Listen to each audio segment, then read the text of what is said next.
Oh, kaum ist das doch fertig, muss ich schon wieder ein Loch reinschneiden. Aber für eine Holzheizung brauchst du einen Kamin und der Kamin muss durchs Dach hinaus. 40 auf 40 hat er gesagt, ist der Kamin. 45 auf 45 müssen wir das Loch rausschneiden.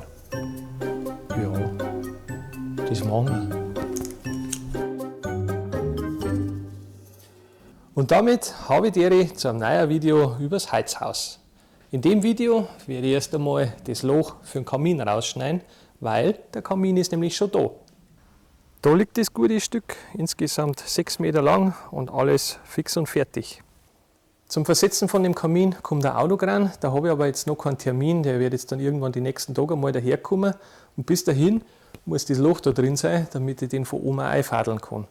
Ich habe mich jetzt entschieden, dass wir den Kamin da hinten, am Boden habe ich es schon mal angezeichnet, dass wir den Kamin 20 cm von der Wand wegsetzen. Beim ersten Mal habe ich ihn ja da hinten direkt an die Wand hingezeichnet gehabt. Dann ist mir aber aufgefallen, dass ich ja da den Pufferspeicher rechts hinstelle und den Heizkessel da links. Und irgendwie müssen wir ja da die Rohre verlegen. Jetzt hätten wir da um den Kamin rumlegen müssen. Das ist natürlich ein totaler Blödsinn. Darum werde ich den Kamin 20 cm von der Wand wegsetzen und dann können wir die Rohre da hinten sauber durchlegen. Warum mache ich jetzt den Kamin nicht da hinten ins Eck rein? Ja, das hat einen ganz einfachen Grund. Da läuft der Span innen am Heizhaus entlang und dann hätte ich den Kamin da rüber setzen müssen. Und das nächste ist, wenn ich ihn da hinsetze, dann schaffen wir die Entfernung, ich glaube 14 oder 15 Meter braucht man da zum nächsten Fenster. Und wenn ich da hinhocke, das ist nämlich wirklich sauknapp, dann haben wir die Entfernung nicht zum Haus. Und da rüber, da geht es sich dann gerade so aus. Der schaut da 3 Meter übers Dach hinaus, von dem her dürfte sich da jetzt auch nichts fallen, dass uns das dann wieder in den Hof runterdrückt. Aber dann habe ich halt das Problem, dass wir da mit den Rohre vorbei müssen. Ist aber jetzt kein Problem, durch das, dass ich den 20 cm davor hocke. Da oben haben wir das Loch auch schon mal angezeichnet. Also das sieht man jetzt, da haben mehrere Löcher angezeichnet, weil man muss da auch aufpassen, wo man dann oben aus dem Blech rauskommt, weil da muss ja dieses Ablaufblech für den Kamin, der muss ja da irgendwie, ja, das Wasser, was von oben runterläuft, das darf ja nicht an den Kamin hinlaufen, das muss ja an dem Kamin vorbeilaufen und unten in den Dach rein. Und da muss man da oben aufpassen, wo man da Berg und Tal rauskommt. Ich wollte, dass das einigermaßen symmetrisch ist. Und darum ist jetzt der da unten ein bisschen außermittig. Ich glaube 5 cm außer der Mitte ist der jetzt. Aber jetzt komme ich oben symmetrisch bei Berg und Tal raus am Trapezblech. Jetzt hole ich mal ein bisschen ein Werkzeug und dann schneide ich da ein Loch ins Dach. Ich werde das Loch jetzt da einfach mit der Akkuhandkreise rausschneiden. Da ich da jetzt Kopf überschneiden muss, habe ich den Staubsauger mit angeschlossen. Der Josef steht unten und schaltet den Staubsauger aus und ein. Ja, mit der Akkuhandkreise, ich gehe das sowieso nicht mit so einem Automatikstaubsauger, aber das ist ja keiner. Gut, also Josef, schalte den Staubsauger ein.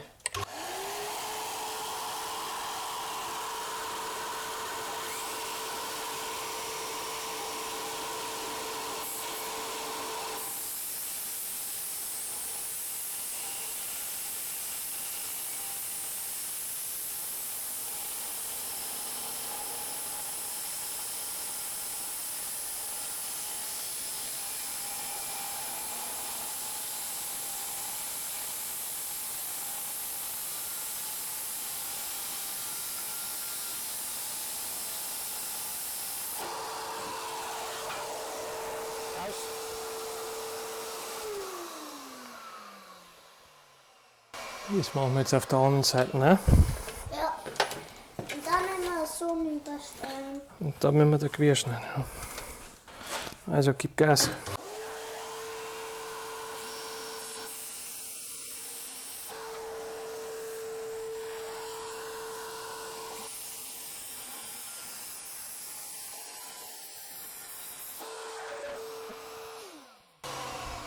Ja, schaut da mal nicht verkehrt aus. Jetzt da vorne noch hinten und vorn. Jetzt da vorne noch hinten und vorn. Jetzt da vorne noch links und rechts. Na, jetzt da vorne noch. Rüber und über. Aber kommt da auch durch das kleine Loch der Dings durch? Der Kamin, ja.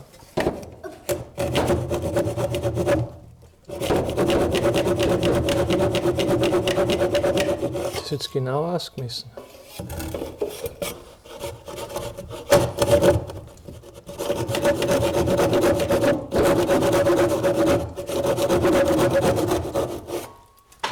Mal müsst ihr durchpassen.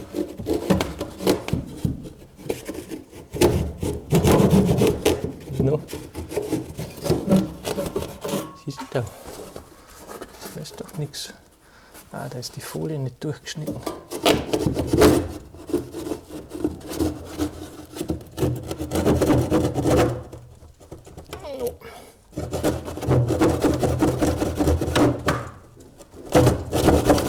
Ja, so einmal. Die Folie, die hält ganz schön was aus. So, und dann noch.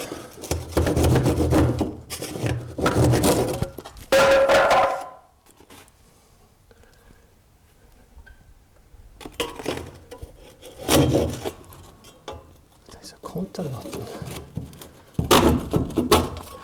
Ein Dachlatten, warum ist er da Dachlatten? Weil wir die draufgeschraubt haben, damit das doch nicht extra auf die Bretter drum liegt. Ja, da hast du recht. Wenn wir da unten vielleicht und oben nochmal eine Latten reinschieben. Aber das sehen wir jetzt dann schon. Das Loch durch die Schallung haben wir jetzt und jetzt sehen wir, dass wir da ein Problem haben, nämlich dass da die Dachlatten durchläuft. Wenn ich den Kamin jetzt bis an die Wand hinten gesetzt hätte, dann war ich 20 cm weiter hinten, also dann war ich da irgendwo mit dem Loch. Dann hätte ich das Problem mit der Dachlatten nicht. Ja, irgendwas ist halt immer, gell? Jetzt schneiden wir erst einmal das Loch aus dem Blech raus und dann überlegen wir uns, wie wir das mit der Dachlatten machen. Eventuell müssen wir da unten dann nur eine durchziehen, aber das sehen wir dann, wenn das Blech herunten ist. Ich habe mir da oben am Blech jetzt die Ecken von dem Ausschnitt markiert. Das habe ich mit dem Winkel und der Wasserwaage gemacht. Von der Seite aus kann ich mit dem Winkel nicht aufmessen, da ich ja da 5 Grad Dachneigung habe. Dann kann man den mit dem Winkel da oben woanders raus. Das muss ja im Wasser dann auflaufen. Und jetzt werden wir einfach da die Punkte, wieder so einen ganz normalen Tellerkopf schrauben, die ist vorne schön spitzig, da die Punkte an dem Blech markieren. Also sozusagen Vorkörner. In der Hoffnung, dass ich die Punkte oben dann sehe, wenn ich am Dach drum bin.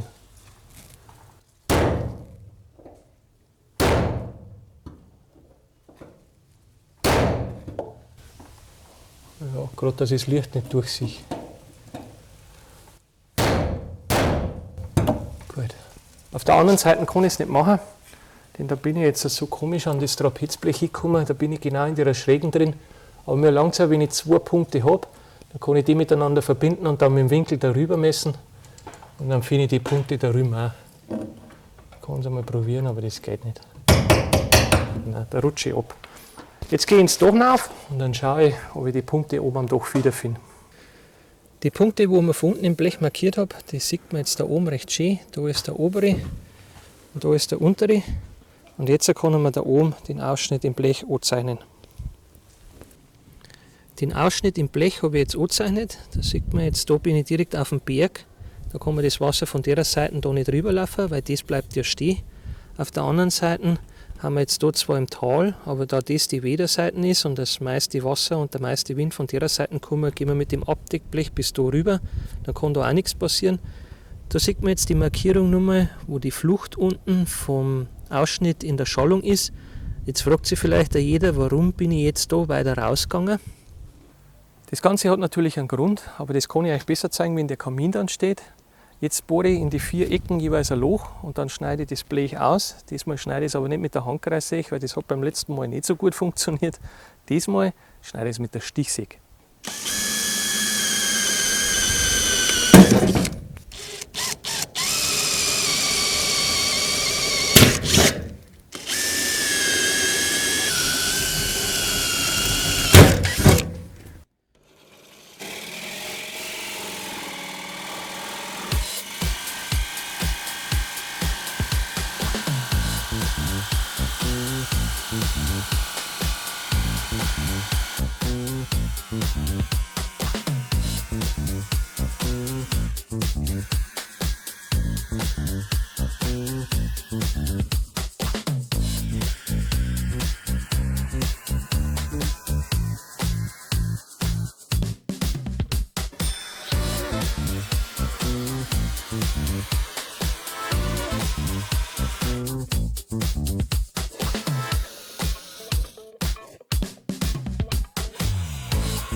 Das Loch ist jetzt drin. Die Dachlatten da, wo der Durchgang ist, habe ich abgeschnitten. Dafür habe ich oben und unten eine Dachlatten durchgemacht. Von Konterlatten bis Konterlatten, wie so eine Art Wechsel. Und habe es jeweils zweimal verschraubt, das Blech. Jetzt ist das da wieder stabil und kann nicht nachgeben. Ich bin in einem Kommentar im letzten Video gefragt worden, ob es nicht einfacher gewesen war. Ich hätte den Kamin vorher gesetzt und dann, wie ich das Blech drauf gemacht hätte, einfach den Kamin ausgespart im Blech. Ihr habt es ja vorher gesehen, die Blechtafel, wo der Kamin jetzt drin ist, die geht bis darüber. Das heißt, das Loch im Blech ist mitten in der Platte drin und der Kamin schaut da jetzt dann 3 Meter übers Dach drüber hinaus. Jetzt habe ich mir das auch überlegt gehabt, aber wie hätte ich eine Platte, die ist 6 Meter lang und 1,7 Meter breit, 3 Meter hoch mit einem Loch drin über den Kamin drüber fadeln sollen? Allein. Darum war das für mich jetzt die einfachere Option, erst das Loch rausschneiden und dann später mit dem Autokran den Kamin von oben durch das Loch einfadeln. Von unten schaut das Ganze jetzt so aus, da sieht man richtig schön das Tageslicht und ich würde sagen, ab jetzt gibt es kein Zurück mehr, weil das Loch ist jetzt drin. Das Einzige, was ich jetzt noch mache, ist, dass ich das Loch, wo ich rausgeschnitten habe, mit der Folie abdecke, weil ich nicht genau weiß, wann der Autokran jetzt kommt. Der hat es jetzt noch nicht gerührt. Es kann sein, dass er jetzt morgen anruft und morgen gleich daherkommt oder dass es noch ein paar Tage dauert. Und wenn es jetzt wirklich einmal als Ringen anfangen darf, dass man da jetzt nicht ins Heizhaus reinringt, mache ich da jetzt eine Folie rum, die klebe ich mit Panzertape fest und dann bin ich da safe und dann kann es mir da nicht reinringen. Für mich war es das jetzt für heute. Ich mache jetzt Feierabend. Jetzt heißt es warten, bis der Autokran kommt und ich hole euch dann wieder dazu, wenn er da ist. Also, bis gleich. Seit der letzten Aufnahme sind jetzt ein paar Tage vergangen und ich habe euch ja gesagt, wir sehen uns wieder, wenn der Kamin gesetzt wird. Gestern habe ich vom Kranfahrer Bescheid gekriegt, übermorgen kommt er vorbei. Da ich jetzt aber viele Kommentare im letzten Video gekriegt habe, ob ich mir sicher bin, ob die Auslegung von der Anlage so überhaupt passt, denn ich habe ja gesagt, da kommt der Bufferspeicher hin und einige waren so schlau und haben das ausrechnen können, dass da ein 700 Liter oder ein 1000 Liter Bufferspeicher hinkommt. Es kommt da ein 700 Liter Bufferspeicher hin. Jetzt ist natürlich klar, dass ein 30 kW Heizkessel mit einem 700 Liter Bufferspeicher nicht ganz ausgelastet ist. Und darum gehen wir jetzt ins Herzstück der ganzen Anlage, also der späteren Anlage, und dann zeige ich euch, wie die komplette Anlage aufgebaut wird. Nur mal zur Erinnerung, da kommt der Heizkessel, 30 kW, der Kamin und ein 700 Liter Bufferspeicher hin. Der 700 Liter Bufferspeicher, der ist später, wenn die Anlage dann läuft und in Betrieb genommen wird, nur für den Raum und nur für diese Fußbodenheizung zuständig. Das Haus wird vom Haus ausgespeist. Das wird nämlich später so sein, dass wir da in das Rohr mit einer Fernwärmeleitung quer über den Hof gehen.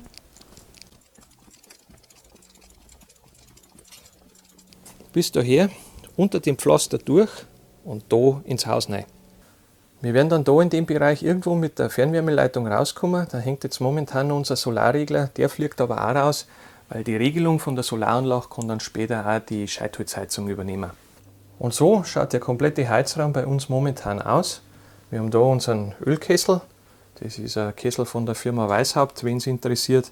Der ist nicht schlecht, der ist nach wie vor immer noch perfekt und der bringt auch immer noch seine Werte, aber wir wollen halt von dem Heizöl wegkommen. Dann haben wir da drüben einen 400 Liter Brauchwasserspeicher stehen, der ist mittlerweile auch schon in die Jahre gekommen. Der fliegt auch raus, der wird ersetzt durch einen neuen 300 Liter Brauchwasserspeicher. Da auf der Seite haben wir einen 1000 Liter Pufferspeicher mit Solarwärmetauscher. Von dem, also ohne Solarwärmetauscher, habe ich nur 2 Stück oben stehen, die zeige ich euch gleich. Also haben wir dann da unten insgesamt 3000 Liter Pufferspeicherkapazität plus einen 300 Liter Brauchwasserspeicher. Und das da ist der 700 Liter Pufferspeicher, der kommt raus aus dem Raum, der kommt dann rauf ins Heizhaus, der ist dann später dafür zuständig, die Fußbodenheizung warm zu machen. Da hinten steht noch das Ausdehnungsgefäß, das wird auch nicht lange für die komplette Anlage. Wir werden da wahrscheinlich nur mal so eins in der Art, vielleicht noch ein bisschen größer, dann noch dazu kriegen. Aber der Raum darin, der bleibt nicht so wie er ist. Der Raum wird komplett leer gemacht, da wird man dann bloß noch ein paar Rohre sehen. Das ganze Rohrlabyrinth, was man da jetzt momentan sieht, das ist unser Heizungsverteiler. Das ist alles von der Solaranlage da hinten und ja, keine Ahnung. Das fliegt alles raus, das wird alles übersichtlicher gemacht. Da drüben haben wir noch so einen Kaltwasserverteiler, so einen Brauchwasserverteiler oder Kaltwasserverteiler. Den werden wir auch komplett neu machen, weil der ist mittlerweile auch schon in die Jahre gekommen. Da sind einige Stellen dabei, die werden jetzt mit der Zeit undicht. Irgendwo, da ist so ein Rohrstück, da wird es jetzt schon langsam undicht. Und da hinten kriegen wir jetzt demnächst sowieso eine neue Wasseruhr, dann machen wir die Leitung auch neu. Da ist nämlich auch so eine Stelle dabei, ich lange jetzt am besten nicht hin, weil nicht, dass dann das Wasser rausspritzt. Das wird alles neu gemacht. Wir kriegen dann da 1 oder 2 Heizkörper mit rein in den Raum. Und dann können wir da unsere Wäsche trocknen, weil da auf der anderen Seite da haben wir die Waschküche, da haben wir die Waschmaschine. Dann braucht man die nasse Wäsche nicht immer oben in die Wohnung auftragen. Dann kann man die gleich da unten in den Trockenraum rein tun und kann da unten seine Wäsche trocknen. Aber wo tue ich jetzt die Pufferspeicher hin? Naja, bei einer Ölheizung braucht man natürlich auch einen Heizöltank und der ist im Nachbarraum. Wir haben da so eine kleine Sicherheits-Brandschutztür, das ist wirklich bloß ein kleines Loch, die kann man gar nicht ganz aufmachen, weil da der Brauchwasserspeicher steht. Da in dem Raum ist ein 7000 Liter Heizöltank. Wir haben jetzt schon geschaut, die letzten 3 Jahre haben wir nicht mehr getankt. Wir haben es nämlich immer so gemacht, dass wir jedes Jahr voll getankt haben, um zu überprüfen, wie viel Öl das wir braucht haben. Weil die Solaranlage, die hat 21 Quadratmeter, die nimmt uns natürlich schon ziemlich viel Ölverbrauch ab. Und damit wir wissen, was wir im Jahr so brauchen, haben wir jedes Jahr voll getankt. Das letzte Mal haben wir getankt vor 3 Jahren, glaube ich. 4 Jahre. Ja, vor 4 Jahren haben wir das letzte Mal getankt. Der ist fast noch halb voll. Wir haben einen Ölverbrauch von ungefähr, ja, ich sag mal so, seit wir Kinder haben, ist ein bisschen mehr geworden, 1000 bis 1200 Liter Öl im Jahr. Wir haben 6 Personen, wir haben ungefähr 240 bis 260 Quadratmeter beheizte Fläche im Haus. Wir kommen mit guten 1000 Liter Öl aus. Ich schaue immer jetzt alle 3 Monate oder jetzt halbe Jahr, wie viel Öl das noch drin ist. Wir haben jetzt ungefähr einen Ölstand bis darunter. Wie gesagt, der Heizöltank fliegt komplett raus. Die Wand da, die werde ich zum Teil rausnehmen. Und die ganzen Pufferspeicher, Ausdehnungsgefäße und das ganze Zeug, das kommt dann alles in den Raum rein. Da haben wir so einen kleinen Sockel, wo die Ölheizung jetzt momentan draufsteht. Ob ich den Sockel jetzt auch rausreiße, weiß ich nicht. Ich habe schon überlegt, ob wir den vielleicht nicht noch ein bisschen höher machen und die Waschmaschine von da drüben gleich darüber stellen. Das werde ich aber dann alles entscheiden, wenn es soweit ist, dass das alles rauskommt und dann den ganzen Anschlussplan oder den Rohrleitungsplan, Hydraulikplan, was weiß ich, wie das heißt, dann habe und weiß, wie was die Rohre verlegt werden. Das werden wir dann entscheiden, wenn es soweit ist. Die großen Sachen von der Heizung habe ich mittlerweile ja schon da. Da ist einmal der Heizkessel, der SH30P. Der hat auch eine Vorrüstung für Pellet, für das steht das P. Wenn es einmal war, dass ich gesundheitlich nicht mehr ins Holz gehen kann oder krank wäre oder einfach keine Lust mehr habe, was ich jetzt zwar nicht glaube, aber es kann ja durchaus sein, dann kann man an den Heizkessel auch einen Pelletbrenner anschließen und dann braucht man nicht immer mit Scheitholz heizen, dann kann man auch den auch mit Pellets betreiben. Da im Anschluss stehen auch schon die 2 1000 Liter Pufferspeicher, also jeder hat eine Kapazität von 1000 Liter. Die sind die gleichen wie von dem grauen, der wo schon unten steht. Der untere hat bloß den Unterschied, der hat einen Solarwärmetauscher. Den brauchen wir aber später dann auch nicht mehr, weil wir die Solaranlage später über einen externen Wärmetauscher betreiben werden. Denn ich glaube, ich weiß jetzt nicht hundertprozentig, also nagelt es mir nicht drauf fest, die 3 Pufferspeicher werden parallel geschalten. Also der fährt immer die kompletten 3000 Liter an. Durch das, dass das Schichtladespeicher sind, ist das auch relativ egal, weil der seine Temperatur immer da ablegt, wo er gerade reinfahren kann. Und von dem her brauchen wir da keine Prioritäten mehr. Jetzt ist es so gemacht, dass wir 4 Prioritäten haben. Wir haben für jede Priorität einen Steuerantrieb und je nachdem, welche Priorität und welcher Pufferspeicher jetzt gerade geladen werden kann, schaltet diese Steuerantriebe um. Das ist immer ein Störfaktor, das mögen wir nicht mehr haben. Wir mögen, dass das rein hydraulisch gesteuert wird und darum werden die Pufferspeicher alle parallel angefahren. Wenn ich das jetzt damals bei meinem Heizungsbauer richtig verstanden habe, läuft die Steuerung oder die Regelung von der Heizung dann später so ab, dass der Scheitholzkessel dann nur für diese 700 Liter Pufferspeicherkapazität da herum zuständig ist. Also der Scheitholzkessel fährt nur in diesen 700 Liter Speicher rein. Von diesen 700 Liter Pufferspeicher geht dann die Fernwärmeleitung zu den 3 1000 Liter Pufferspeicher in den Keller runter. Die werden dann immer aufgewärmt von dem 700 Liter warmer Wasser da herum.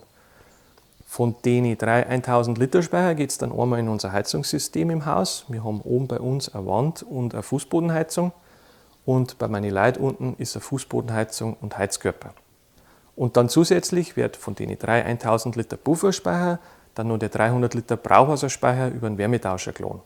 So habe ich Sie verstanden. Schauen wir mal, ob es am Schluss dann auch so wird. Das liegt aber alles noch in der Zukunft, weil dieses Jahr muss ich mich erstmal darauf konzentrieren, dass ich das Heizhaus da fertig bringe. Und da steht noch einiges an, wie Decken isolieren, Wände verputzen, die ganze Elektrik machen und natürlich auch davon die Fassaden dicht machen. Die ganze Infrastruktur für die Heizung muss aufgebaut werden. Und nächstes Jahr im Frühjahr geht es dann los, dass wir da unten im Heizraum angreifen. Wir haben aber jetzt kein Problem, denn wir haben jetzt noch genug Heizöl drin. Und darum habe ich zu meinen Leuten auch gesagt, spart lieber am Holz und nicht am Öl, denn wir müssen schauen, dass wir das Zeug wegbringen.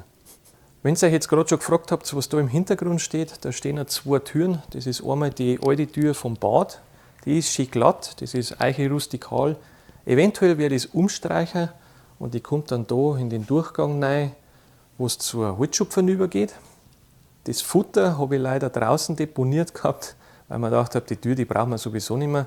Das ist mittlerweile hinüber, weil da hat es jetzt schon oft nur draufgerannt und die Spannplatten ist dick geworden. Ist aber kein Problem, da baue ich halt ein neues Futter dafür für die Tür. Aber das Türblatt ist eigentlich relativ gut, also mir gefällt es. Zwar jetzt nicht so, wie es ist, aber das werden wir streichen und dann kriegt es eine schöne Farbe und dann passt es. Und da daneben, da steht eine Haustür. Ich habe das letzte halbe Jahr schon immer wieder bei eBay Kleinanzeigen, oder mittlerweile heißt es ja bloß noch Kleinanzeigen, geschaut, ob ich nicht eine anständige Haustür finde, die wo ich dann später da vorne, da kommt noch ein Sektionaltor mit rein und daneben kommt eine Tür rein, wo ich da für das Heizhaus hernehmen kann, aber ich habe nichts gefunden. Entweder uralt, total kreislich oder sauteuer. Und jetzt wo ich es dann auch bald brauche, habe ich eine Haustür gefunden, bei uns in der Umgebung, in einem sehr akzeptablen Zustand. Die hat da jetzt zwar schon ein paar Schorer dran, aber ist wurscht, weil ich werde das sowieso entweder verbreddern oder in einer anderen Farbe streichen. Denn unser Sektionaltor da vorne ist moosgrün, unser Garagentor ist moosgrün, das Sektionaltor da herum wird auch moosgrün. Da hat sich anbieten, die Tür auch moosgrün zu streichen. Oder ich verbreddere so wie die Fassaden, dass man von außen gar nicht sieht, dass da überhaupt eine Tür drin ist. Aber das Interessante an der Haustür, das war der Preis. Die hat 45 € gekostet. Ja, nicht 540, 45 €. Das war eine Schreinerei, die haben die Tür austauscht. Er hat mir gesagt, die war in irgendeiner Bonzenvilla verbaut. Der hat jetzt eine Mordsalarmanlage eingebaut und da hat die Tür nicht mehr dazu gestimmt, weil das war dann das schwächste Glied in der Kette und er wollte da so eine Hochsicherheitstür drin haben. Darum haben die Haustür rausgerissen und haben ihm eine neue eingebaut. Da war links und rechts noch ein Glaselement dort, das haben sie leider wegschneiden müssen. Hätte ich aber sowieso weggeschnitten, weil das Glaselement kann ich da jetzt auch nicht brauchen.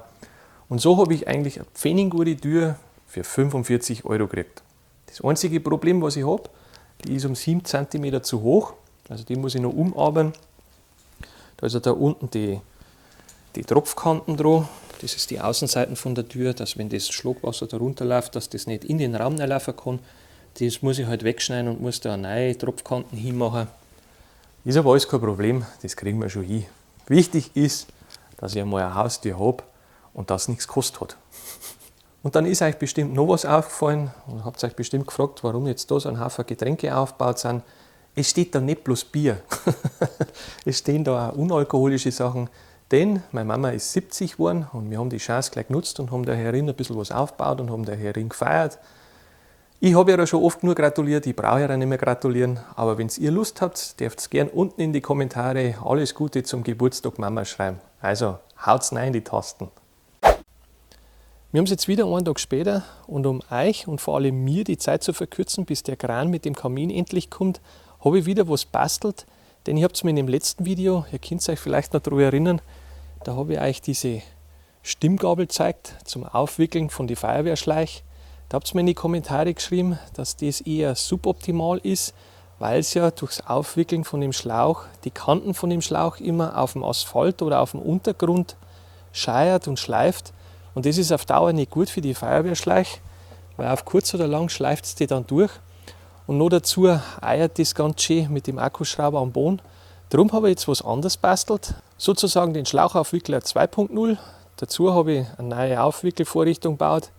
Schaut fast aus wie die bei 1.0. Ganz entscheidend ist aber, dass die Wellen, wo ein Akkuschrauber eingespannt wird, durchgeht und unten, man sieht es vielleicht, länger ist wie der Finger, der wo aufwickelt.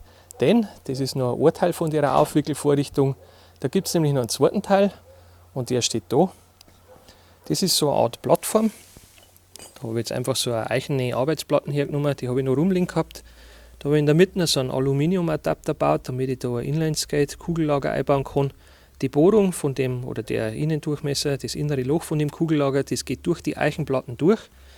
Unten habe ich Aluminiumplatten dagegen geschraubt, dass ich einen Anschlag habe.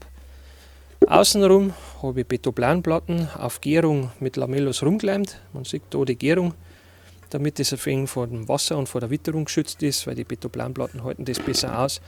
Und falls das Teil wirklich mal im Wasser stehen muss, habe ich da unten so Gummifiers draufgeschraubt, damit das Holz ein bisschen vom Wasser weg ist.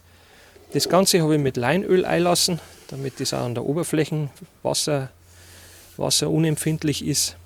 Und funktionieren tut das im Grunde genauso wie bei der Version 1.0. Man spannt diesen Aufwickelfinger in den Akkuschrauber rein und dann nimmt man so einen Feuerwehrschlauch. Ich habe jetzt da einen von mir daheim. Das ist jetzt kein originaler Feuerwehrschlauch, das ist irgend so ein billiger B-Schlauch aus dem Internet. Also der ist nicht von der Feuerwehr.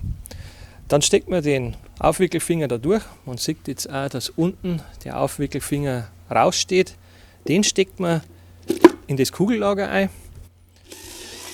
Und dann geht die Wicklerei auch schon los. Was man jetzt ganz deutlich sieht, ist, dass die Kanten vom Schlauch nicht mehr am Boden scheuert.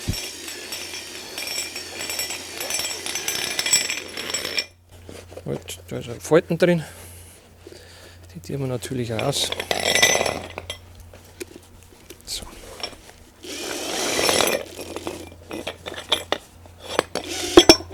Und schon ist der Schlauch aufgewickelt. Das Ganze kann man auch wieder rausziehen.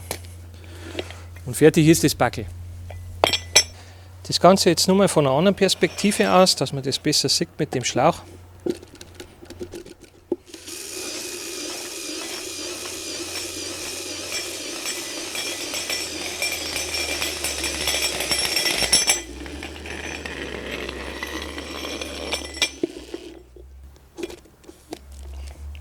Darum bin ich immer dankbar um eure Tipps und eure Anregungen in die Kommentare, weil nur dadurch kann ich mich verbessern und das euch zeigen.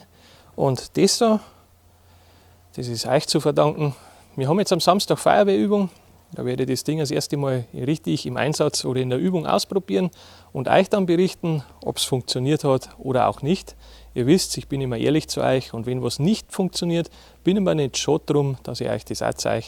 Schreibt es weiterhin so fleißig in die Kommentare, ich bin euch da wirklich dankbar drum. Aber jetzt nur mit dem drumherum, ich warte jetzt bis morgen ist und der Grand da ist und wir sehen uns dann wieder, wenn der Kamin aufgestellt wird. Also, bis gleich. Und heute ist soweit, heute ist der Tag der Tage, wo der Kamin aufgestellt wird. Es ist jetzt kurz nach 7:30 in der Früh, um 8 Uhr haben sie gesagt, komm es. Ich werde jetzt dabei schon mal die Folie da oben wegmachen, damit wir da den Kamin einstellen können.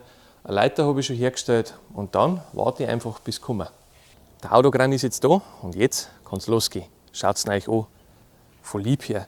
Ein riesen Teil für so einen kleinen Kamin. Ist natürlich ein Spaß, gell? Der richtige Autokran, der kommt da.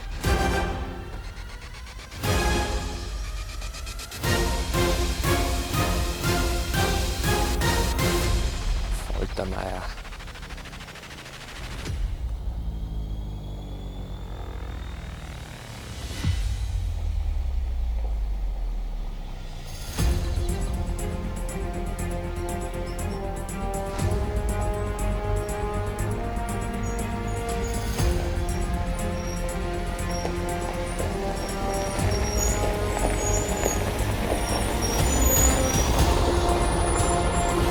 Schaut es euch an, ein richtig schönes Auto. Ah, der nimmt gleich ein paar Nüsse auch mit. Oder was zum Essen in der Brotzeit. Der stellt sich jetzt da unten hin neben dem Kamin. Ich glaube 20 Meter hat er gesagt, kann er da rüberlangen. Mit insgesamt 2 Tonnen bei voller Ausladung. Also das müsste schon lange, das sind keine 20 Meter. Dann bauen wir es doch mal auf, das gute Stück. Der Matthäus ist der Kranfahrer. Der Monteur ist noch nicht da, aber der muss jetzt dann auch gleich kommen. Ja, ihr kennt das Spiel mit Sicherheit. Stützen ausfahren, Kran aufbauen, Kamin hier hängen, fertig.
Also das, was ich vorher gesagt habe mit den 20 Meter und 2 Tonnen, das stimmt nicht ganz. Ich habe ihn gerade gefragt, bei 21 Meter hebt er 1400 Kilo und ein Auslanger kann er 28 Meter, da hebt er dann noch 600 Kilo. Der Kamin hat ungefähr 350 Kilo, also alles im grünen Bereich. Und von der Auslage her wird es auch lange. Vielleicht geht das weit auf.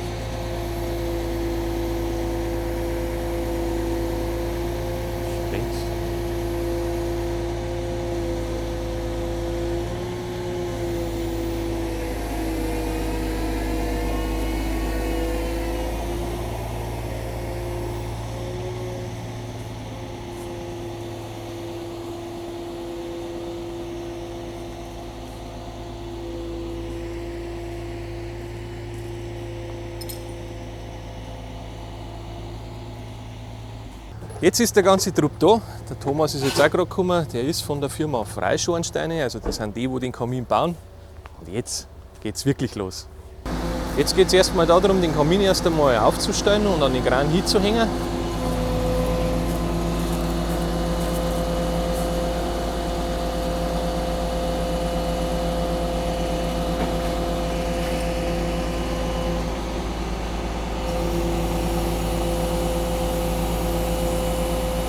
Aber der Matthäus, der macht das. Ich glaube, er hat das schon ein paar Mal gemacht.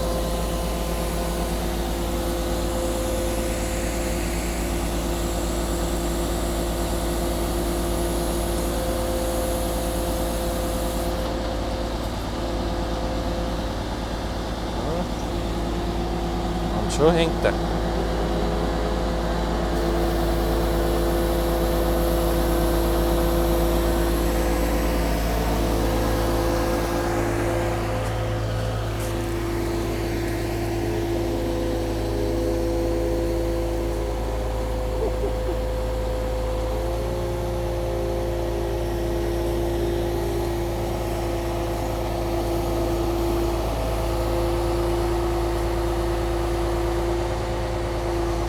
Schaut schon bärig aus, wenn der da in der Luft hängt, 6 Meter Kamin.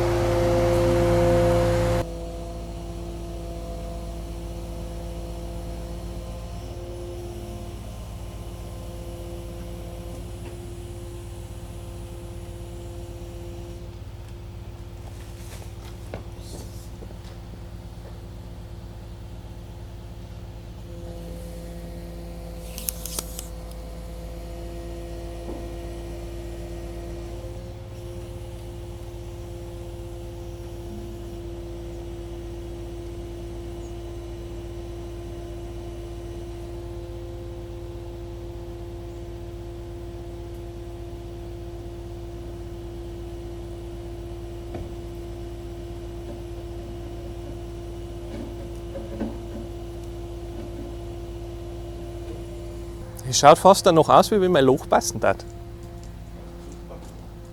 Da schau her, steht er schon hier rein? Ich weiß nicht, ob der Strich genau ist, so, so ungefähr. Kann sein. Ich weiß auch nicht, ob der Bogen ganz gerade ist. Aber ich glaube, das schaut ganz gut aus.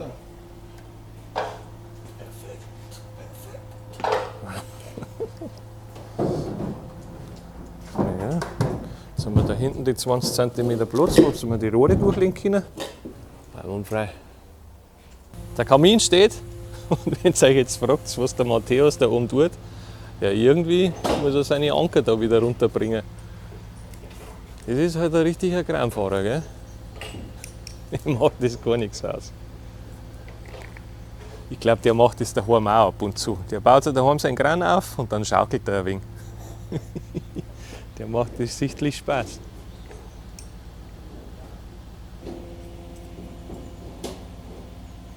Auf geht's.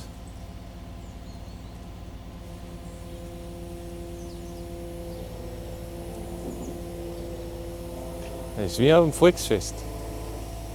Andere dann dafür Geld zahlen.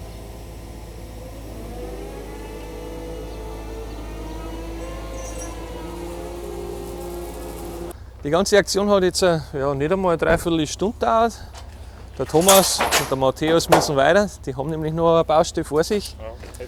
Thomas, vielen Dank, dass du meinen Kamin aufgestellt hast. Der Matthäus, der haut schon ab. Und wir machen jetzt dann gleich weiter. Und dann sind es auch schon wieder fort, die zwei Burschen. Was wir da lassen haben, ist ein wunderschöner Kamin. Und den schauen wir uns jetzt einmal genauer an. Der Kamin hat eine Gesamtlänge von 6 Meter, 3,20 Meter ungefähr sind im Gebäude und die restlichen 2,80 Meter schauen dann oben übers Dach drüber hinaus. Gesichert wird der Kamin über dieses Statik-Set an die Span. Das sind links und rechts jeweils eine Gewindstange mit so Winkeleisen. Da wird der Kamin zusammengespannt, damit er durch die Windlast da oben nicht mehr hin und her schwanken kann. Da sieht man den Rauchrohranschluss, der hat 180 mm Durchmesser und unten sind 2 Putzdirtel, wobei das eine ist das Putzdirtel und das andere ist für den Kondensatablauf. Hinter dem Putzdirtel ist dann nochmal so ein separater Verschlussdeckel, der hat da so einen Schraubverschluss mit so einer Feder, die wo sich dann aufspannt, damit der Deckel auch richtig dicht ist. Und in dem Rauchrohr liegt unten, ich weiß nicht, wenn ich da reinfilme, ja, da sieht man es, ein sogenannter Rußstein drin. Der Rußstein ist auch aus Schamott und hat da unten so Riffel, dass wenn da im Rauchrohr Kondenswasser runterläuft, dann kann das da unten über das Ablaufloch ablaufen. Und wenn man dann unten in das zweite Putzdirtel reinschaut, da sieht man dann auch den Kondenswasserablauf. Das ist einfach so ein Kunststoffschlauch wie von einer Waschmaschine und der wird dann an der Seite rausgeführt und das Stück, was da rausschaut, das wird einfach am Abwasseranschluss angesteckt, dass wenn die da Kondenswasser bildet, dann läuft das da ab und läuft über den Abwasseranschluss dann weg. Das muss man von Zeit zu Zeit oder regelmäßig prüfen auf Durchlass, das steht auch da drauf, regelmäßig auf Durchlass prüfen. Nicht, dass da durch den Ruß da oben was verstopft war und dann kann das Kondenswasser da nicht ablaufen. Zu dem Kamin gibt es dann auch so ein schönes Taschel von der Firma, da sieht man es auch nochmal, Schornsteintechnik frei. Ich verlinke euch die Firma unten in der Videobeschreibung, falls ihr auch mal einen Kamin braucht, dann ruft es an. In dem Taschel ist ein sogenannter Putzschwamm drin, der schaut so aus. Den Putzschwamm nimmt der Kaminkehrer her, wenn er kommt zum Kaminputzen, da steckt er da seinen Besen rein und dann kann er den Putzschwamm da in das Putzloch reinstecken und dann rußt es da nicht raus, wenn er da mit seinem Besen durchfährt. Und von außen schaut der Kamin so aus, da ist jetzt auch oben schon das Edelstahlhirl drauf. Und wenn ich euch einmal weiter rauflange, dann sieht man, dass an dem Konus oben so Lüftungsschlitze drin sind. Und die haben nämlich eine ganz besondere Funktion. Denn der Kamin ist ein sogenannter raumluftunabhängiger Kamin. Jeder von euch weiß, zur Verbrennung braucht man Sauerstoff. Und der Heizkessel, wo ich jetzt da reinkriege, oder selbst ein Kaminofen, wenn da drin steht, muss ja irgendwo Frischluft ansaugen können, weil sonst hat man da in dem Raum irgendwann einmal keinen Sauerstoff mehr und dann kippt man um. Darum müsste ich jetzt normalerweise da irgendwo in der Gegend oder woanders eine Kernbohrung machen, sodass der Heizkessel da die Frischluft ansaugen kann. Und das brauche ich nämlich nicht, weil der Kamin die Frischluft bereitstellen kann, indem der Heizkessel die Luft an dem Mantelstor entlang saugt. Das Einzige, was ich dazu machen muss, ist, dass ich irgendwo in den Mantelstor ein Loch reinbohre. Und ich weiß jetzt nicht, was für einen Durchmesser das haben muss, 150 oder 180 mm. Das kann man jetzt natürlich da hinten auf der Rückseite verstecken, aber da komme ich nicht mehr hin zum Rausklopfen. Darum werde ich es irgendwo da an der Seite einsetzen und dann kann durch das Loch der Heizkessel die frische Luft aussaugen. Es gibt Heizkessel, die haben einen separaten Frischluftanschluss, da kann man jetzt da direkt ein Rohr herlegen. Mein Heizkessel, glaube ich, hat das nicht. Der saugt die frische Luft aus der Raumluft an und darum muss man da für Ausgleich sorgen und deswegen kommt da ein Lüftungsgitter rein. Soviel zum Thema Kamin. Herzlichen Dank auch nochmal an den Thomas und den Matthäus, dass das alles so schnell und so reibungslos funktioniert hat. Ich verlinke euch die Firma frei, wie gesagt, unten in der Videobeschreibung. Und was ich euch noch für eine Firma verlinke, das ist im Matthäus seine, die Firma Faltermeier. Das ist nämlich der mit dem Kran gewesen. Und wenn ihr mal einen Kran braucht, dann ruft es an in Matthäus. Gell? Link ist in der Videobeschreibung. Was ich aber jetzt noch machen muss, ist den Schlitz da oben wieder zumachen. Ich habe euch ja am Anfang des Videos gesagt, es hat einen Grund, warum ich das Blech weiter ausgeschnitten habe. Und jetzt gehe ich ins Dach rauf und dann zeige ich euch, warum. Von oben schaut der Spalt jetzt so aus und irgendwie muss ich jetzt eine Verbindung von der Diffusionsfolie zum Kamin herstellen, weil sonst kann es nämlich passieren, dass das Kondenswasser da an der Folie runterläuft und dann entweder an der Schallung runtertropft oder am Kamin entlang runterläuft. Ich hätte jetzt schon probieren können, die Schallung so genau auszuschneiden, dass ich die Folie nicht verletze und die Folie an den Kamin dann hinzulegen. Das war aber ein Ding der Unmöglichkeit gewesen, aber dafür gibt es eine super Lösung. Und die Lösung von dem Problem ist das Klebeband. Das ist von der Firma Tescon Warner. Das ist auch diffusionsoffen, genauso wie die Folie. Und ich sag's euch, das ist ein richtiger Teufelspapp. Da wenn du ein Loch in der Hosen oder im Schuh hast und das mit dem Klebeband zupappst, das geht nicht mehr weg. Das hält sogar die Waschmaschine aus. Und das Klebeband klebe ich jetzt da um den Spalt rum und dann ist das wieder dicht. So schaut das Ganze jetzt rundherum aus. Jetzt kann das Wasser über die Folie wieder ablaufen. Da der Spangler aber jetzt nicht gleich die nächsten Tage vorbeikommt, der kommt nächste Woche irgendwann, und mir das Wasser jetzt von dem Blech wieder auf die Folie und dann unten aus der Schallung wieder rauslaufen kann, auch um das Blech rum den Kamin nochmal abdicht. Das Klebeband verlinke ich euch auch unten in der Videobeschreibung. Mit dem Video war es dann für heute. Ich hoffe, euch hat es wieder ein wenig Spaß gemacht. Wir sehen uns nächste Woche wieder und dann bleibt mir an der Stelle wie immer bloß noch eins zum Sagen. Seid fleißig und schaltet das nächste Mal wieder ein. Pfiat euch. Und Abo nicht vergessen. Gell?